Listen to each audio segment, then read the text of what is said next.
Urdu stories. ये मूंग और मसूर की दाल। पुराने ज़माने में हिंदुस्तान पर एक बादशाह हुकूमत किया करता था। वो खाने पीने का बहुत शौकीन था, इसलिए उसने अपने महल में बहुत वसी बावर्ची खाना बना रखा था। उस बावर्ची खाने में बहुत से बावर्ची नित नए पकवान बनाकर बादशाह को खुश करते और इससे इनाम लेते। मसूर की दाल उन दिनों बहुत कीमती डिश समझी जाती थी, जैसे आजकल गोश्त या मछली पसंद की जाती है। बादशाह को भी मसूर की दाल बहुत पसंद थी। एक दिन बादशाह ने ऐलान किया कि जो बावर्ची मसूर की दाल सबसे अच्छी बनाएगा उसे खास इनामों कराम से नवाजा जाएगा। चुनाचे तमाम शाही बावर्चियों ने अच्छी सी अच्छी दाल बनाने के लिए मेहनत की, लेकिन बादशाह को किसी का जायका पसंद न आया। इन्हीं दिनों ईरान से एक बावर्ची हिंदुस्तान आया हुआ था। वो खाना बनाने में बहुत माहिर था।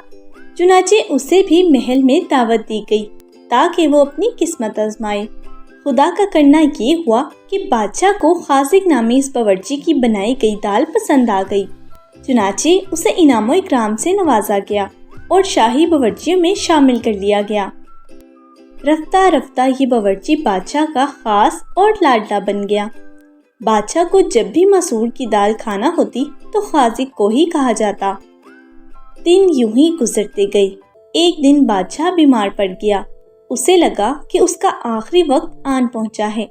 चुनाचे बादशाह ने शाही खानदान के तमाम अफराद को एक दावत पर मदऊ किया ताकि नए बादशाह के नाम के लिए सोच विचार की जा सके। चूंकि बादशाह की कोई औलाद न थी, चुनाचे नए बादशाह के लिए किसी करीबी अजीज का नाम दे दिया गया। इसी ऐलान के चंद रोज बाद बादशाह का इंतकाल हो गया।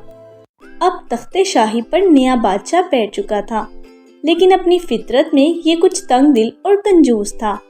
कुछ रोज बाद नए बादशाह ने मसूर की दाल खाने की फरमाइश की। चुनाचे खाजिक बावर्ची ने दाल तैयार करके बादशाह के दस्तरखान पर पेश की, जिसे खाते ही बादशाह का मुंह बन गया। उसे दाल पसंद न आई।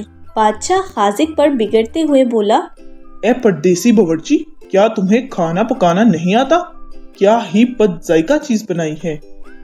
ये बात सुनते ही ईरानी बावर्ची खाजिक ने जवाब दिया, बादशाह सलामत, दाल तो वही है जो मैं पहले बनाया करता था, अलबत्ता अब खाने वाले का मुंह बदल गया है। यूं ही ये मूंग और मसूर की दाल। ये कहते हुए खाजिक ने महल से अपना बोरिया बिस्तर समेटा और ईरान जाने की तैयारी करने लगा। उसे मालूम हो गया कि अब यहाँ उसकी कदर नहीं होगी। प्यारे बच्चों, खाजिक तो वापस ईरान चला गया, लेकिन उसका बोला गया जुमला इतना मशहूर हुआ कि रफ्ता रफ्ता वो कहावत बन गई, जो आज भी मशहूर है। ये मूंग और मसूर की दाल। आज भी अगर कोई आदमी किसी काम या किसी खिदमत के लायक ना हो तो उसके लिए यही कहावत बोली जाती है। Subscribe for more videos.